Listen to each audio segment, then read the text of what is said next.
You mentioned that you have an 11-month-old little boy who loves to be held by you, but as soon as you try to put him down for a nap in his crib, he cries. And you mentioned that you tried crying it out for a day and it didn't go so well.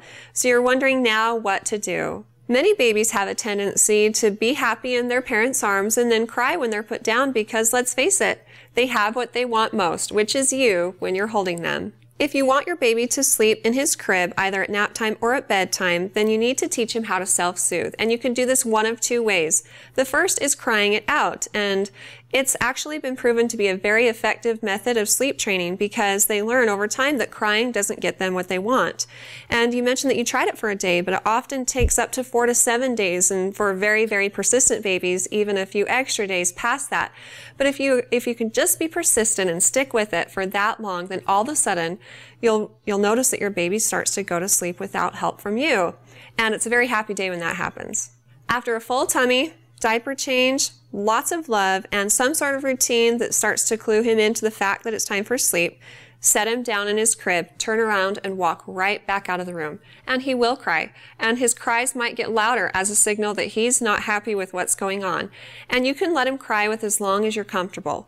But if you feel like you need to go check on him at any point, do. But know that it's okay to give him a few minutes and let him cry it out. If this is not effective or it feels a little bit harsh for you, then you can try a more graduated approach.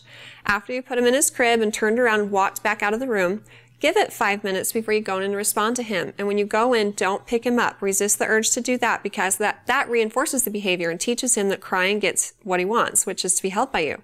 So instead, just touch his tummy, turn around, and walk right back out of the room. This reassures him that you're there, but again, also doesn't reinforce the behavior of crying. Now, if he continues crying, which he probably will, give it another 10 to 15 minutes and then go in and do the same thing. And if he's still crying 20 minutes later, go in and do it again.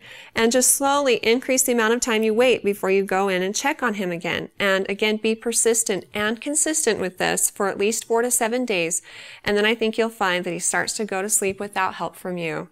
Best of luck with it. And if you have more questions for me in the future, feel free to ask them on our Facebook page at facebook.com/InterMountainMoms and recommend us to your friends and family too.